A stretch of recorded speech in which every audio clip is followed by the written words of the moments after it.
नमस्कार दोस्तों, स्वागत है आप सभी लोगों का आपके अपने चैनल ट्रेडर्स डायरी में। दोस्तों, कई समय बाद आज हम डाटामेटिक ग्लोबल के ऊपर बात करने वाले हैं और शायद मेरे ख्याल से मैं आपको बता दूं कि इस चैनल के जितने भी डाटामेटिक के सब्सक्राइबर हैं या जिन्होंने भी ये देखा है, मैं उनको पता होगा कि 100 रुपये से खरीदने की सलाह रही है इस स्टॉक में। और इसे ही लिए मैंने कहा था कि ये दुगना हो जाएगा 100 रुपये से, और सेम टू सेम वही हुआ है दोस्तों। 160 रुपये का लेवल मैंने बताया था, 160 रुपये का लेवल पार करने के बाद आज देखिए किन लेवल्स पर खड़ा है। ये उन लेवल्स पर खड़ा है जहां पर कंसोलिडेट हो रहा है। यहां से आप यकीन मानिए, यहां पर जो हम चार्ट पर देखने वाले हैं, हम चार्ट लाइव आपको दिखाने वाले हैं, मैं आपको दिखाने वाला हूं, और उसे एनालाइज करके यहां पर हम चेक करेंगे कि ये 200 रुपए के पार निकलने की तैयारी में या थोड़ा सा वीक हो सकता है या थोड़ा सा कंसोलिडेशन के फेज में ये स्टॉक जा सकता है। और क्योंकि आप जानते हैं कि सबसे ज़्यादा इस चैनल को ग्रो करने में 3 स्टॉक का हाथ रहा है, बर्गर किंग, डाटामेटिक ग्लोबल और एफएसएल। इन 3 स्टॉक से ही ये चैनल बढ़ा है दोस्तों। तो इस चैनल पे सबसे ज़्यादा अगर किसी स्टॉक पर नज़र रहती है तो डाटामेटिक ग्लोबल और एफएसएल के ऊपर रहती है, और वही मैं आपके पास एनालाइज लेकर आया हूँ दोस्तों।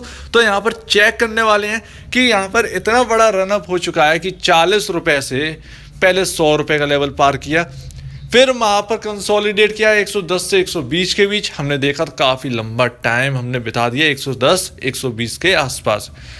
फिर उसके बाद ब्रेकआउट दिया और आज देखिए फिर 160 रुपये के ऊपर, जो कि ऑल टाइम हाई था, उसके ऊपर निकल चुका है ये स्टॉक। और अब यहाँ पर क्या कहते हैं फंडामेंटल, क्योंकि उस वक्त जब हमने बात की थी तो 10 का पी रेशियो था। अब इस वक्त क्या कहता है, हमेशा पी रेशियो जरूर देखा करिए इंडस्ट्री से कंपेयर करके। तो यहाँ पर हम फंडामेंटल चेक करने वाले हैं, फिर उसके बाद देखेंगे कि इसका चार्ट क्या कहता है। बिना वक्त बर्बाद करे चलिए देखते हैं फंडामेंटल। तो दोस्तों, ये डाटामेटिक ग्लोबल की क्लोजिंग प्राइस है 173.45, 2.4% डाउन है, 4.30 पैसे यहाँ पर गिरकर बंद हुआ है। और यहाँ पर वॉल्यूम जो है वो थोड़े से कम होने लगे हैं। जहाँ पर 10 लाख 20 लाख की वॉल्यूम होती थी, वहाँ पर 1,57,505 के ही वॉल्यूम अभी रह गए। तो वॉल्यूम में गिरावट है, अच्छी खासी गिरावट है दोस्तों यहाँ पर, और वो हमें नीचे जो लाइन्स आ रही हैं उसमें दिख ही रहा है। तो अब फंडामेंटल क्या कहता है दोस्तों, यहाँ पर देखते हैं। तो डाटामेटिक ग्लोबल का जो मार्केट कैप है वो 1025 करोड़ है, मात्र 1025 करोड़। अर्निंग पर शेयर की हम बात करेंगे 13.53 है इस वक्त, मैं आपको बता रहा हूँ 13.53, जो कि बढ़ चुका है। हमने जब इसका पी रेशियो देखा था तब कुछ और था, लमसम 8 या 9 के आसपास का पी रेशियो था जब हमने चेक किया था। यहाँ पर 13.53 हो चुका है, तो इतना ज़्यादा यहाँ पर अर्निंग पर शेयर जो है वो बढ़ चुका है। पी रेशियो 10 पर मैंने आपको बताया था, 10 पर हमने चेक किया था। यहाँ पर जो पी रेशियो है अब हो चुका है 12.86, लेकिन इंडस्ट्री पी 33.72 है।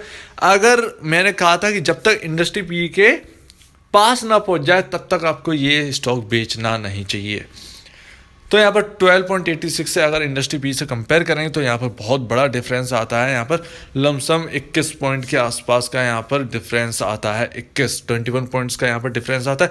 तो अभी भी 21 पॉइंट्स का अभी भी आपको जो है, आप स्टॉक बिल्कुल भी महंगा नहीं है, आपके सामने सारी बात है।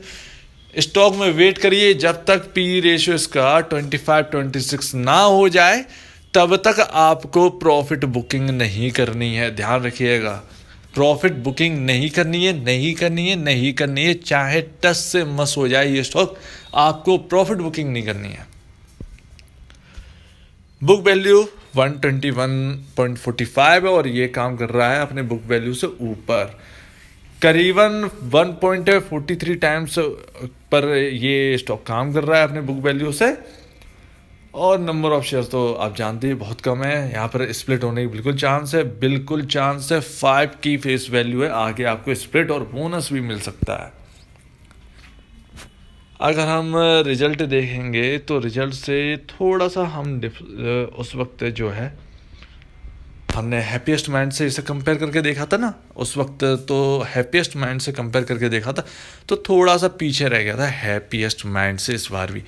लेकिन यहाँ पर ईयर ऑन ईयर जो है वो यहाँ पर प्रॉफिट बढ़ा है। ईएलडी की मैं बात करूँ 2021 मार्च की रिपोर्ट के हिसाब से 79.75 80 करोड़ मान लेते हैं राउंड फिगर में, 80 करोड़ रुपीस के यहाँ पर प्रॉफिट हुआ है, जो कि 2020 मार्च में 63.74 करोड़ का ही प्रॉफिट था। यहाँ पर नेट सेल में भी यहाँ पर बढ़ोतरी हुई है, यहाँ पर गिरावट हुई है, हल्की सी गिरावट है। 2020 मार्च में 1203 करोड़ की नेट सेल थी, जो कि गिरकर 1149 करोड़ रुपीस की नेट सेल यहाँ पर रह गई है। तो यहाँ पर ध्यान रखिएगा कि यहाँ पर प्रॉफिट बढ़ा है, लेकिन हल्की सी जो नेट सेल है वो थोड़ी सी डाउन हुई है। कोई दिक्कत नहीं है। यहाँ पर आप कहेंगे कि इतना रन अप दे चुका है, डर है, बेशक डर है, थोड़ी सी प्रॉफिट बुकिंग आ सकती है, आना भी चाहिए। नए लोगों को एंट्री देने का मौका बिल्कुल मिलना चाहिए, ठीक है ना। लेकिन यहाँ पर मार्केट कैप आपने देखा 1000 करोड़ का मार्केट कैप है, और उनकी नेट सेल देखिए, नेट सेल ही इनकी 1149 करोड़ है इस बार। तो आप कितना अंदाज़ा लगा सकते हैं, आप देखिए। तो यहाँ पर मार्केट कैप के बराबर ही नेट सेल है। कम से कम मार्केट कैप यहाँ से 3-3.5-4 गुना तो होना ही चाहिए। अब असेट देखें, अगर 2021 के असेट नहीं आए हैं, 1000 करोड़ के असेट है इनके पास। शेयर होल्डिंग पैटर्न देखते हैं। Share holding pattern, promoter 74.29% hold कर रहे हैं। यहाँ पर FII 0.31 FII जो है 0.11% इस कंपनी में होल्ड कर रहे हैं। DIIs अभी भी नहीं है, कोई दिक्कत नहीं है। जो रिटेल इन्वेस्टर उनके पास 25.60% ही होल्ड कर रहे हैं इस स्टॉक में। म्यूचुअल फंड ऐसी जगह पर आएंगे ही नहीं जहाँ पर उनको प्रॉफिट मिल रहा हो, तो यहाँ पर एंट्री मारी नहीं है। डील्स अगर देखें तो इनसाइडर अगर कुछ हुआ है तो इनसाइडर भी कुछ नहीं हुआ है, सब कुछ ठीक है। डिलीवरीज का अगर हम परसेंट देखें तो डिलीवरी से हमें पता चलती है कि अभी स्टॉक में ट्रेडिंग वॉल्यूम कम है, डिलीवरी अच्छी खासी उठ रही है। 59.60% की डिलीवरी यहाँ पर उठी है।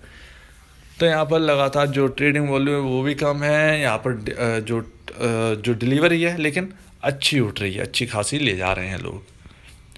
तो हमने इससे समझ लिया कि स्टॉक बिल्कुल सस्ता है, यहाँ पर लेने लायक है, यहाँ पर भी लेने लायक है। लेकिन क्या यहाँ पर लेने लायक है, तो हम यही चीज़ देखेंगे चार्ट पर, क्या यहाँ पर क्या सपोर्ट है, क्या रेजिस्टेंस है और क्या कर रहा है स्टॉक। तो हम अपनी राय चार्ट को देखने के बाद तय करते हैं। तो चलिए देखते हैं चार्ट। तो दोस्तों ये डाटामेटिक ग्लोबल का चार्ट है और आपके सामने ये देखिए अपनी ऊंचाइयां छूने के बाद थोड़ा सा नीचे ब्रेकडाउन की तरफ आया है ये स्टॉक।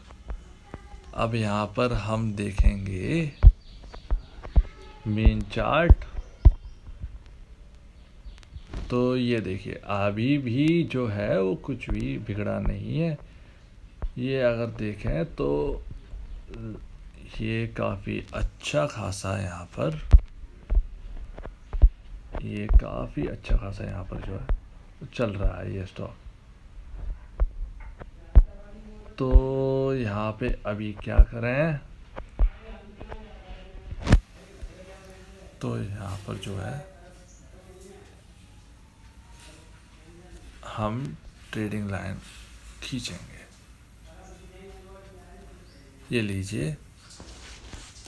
तो अब यहाँ पर किस तरीके का क्या है, यहाँ पर एक चीज़ तो क्लियर है कि यहाँ पर जो स्टॉप लॉस है वो आपका थोड़ा सा दूर है। तो ये जो है यहाँ पर 155-156 के आसपास का जो है स्टॉप लॉस चार्ट के हिसाब से होनी चाहिए, क्योंकि चार्ट में जो तेज़ी है वो अलग ही तरह की और जो ट्रेंड लाइन है वो थोड़ी सी दूर है, ठीक है ना दोस्तों। तो यहाँ पर जो है ज़्यादा दूरी की बात तो नहीं है, कोई दिक्कत नहीं है। मेरे ख्याल से जो है अच्छे खासे टारगेट जो है वो निकल के आ सकते हैं। लेकिन अगर यहाँ पर जो अगर मैं कहूँ कि फ्रेश बाइंग कहाँ करनी है, फ्रेश बाइंग अगर ये आपको 165-167 के आसपास अगर कोई मिलता है ये स्टॉक, आपको एंट्री ले लेनी है, आपको एंट्री लेकर चलनी है। 165 या 164 163 के आसपास अगर आपको मिलता है तो ये खरीदने के लिए काफ़ी अच्छा हो जाएगा। और इसका जो यहाँ पर ट्रेंड लाइन है वो बनती है आसपास जो है 154 के आसपास जो है वो ट्रेंड लाइन बनती है। तो आपका जो है जो अगर हम बात करें, अगर इस पे हम अपडेट तो करते ही रहेंगे, लेकिन यहाँ पर जो है चार्ट के हिसाब से तो इतना तो क्लियर है दोस्तों कि यहाँ पर जो है, यहाँ पर अपने को इधर थोड़ा सा जस्ट वेट अ सेकेंड दोस्तों। ये देखिए किस तरीके से अच्छा एक अच्छा खासा जो ब्रेकआउट है वो दे के निकलता है ये स्टॉक एकदम। तो डाटा मैटिक एकदम मतलब जो है फेवरेट स्टॉक बन चुका है। तो वही मैं बता रहा हूँ कि ये जो लाइन है ना, ये एकदम यही सपोर्ट का एकदम जो लाइन है वो हमारे आसपास है। लेकिन अब देखना होगा इस लाइन के बीच में आएगा, इन दोनों के ट्रेंड लाइन के बीच में जब ये स्टार्ट चालू करेगा, तो जैसा कि मैंने बताया कि अच्छा जो लेवल होगा वो 165-164 के आसपास मिल जाए तो और भी अच्छा है।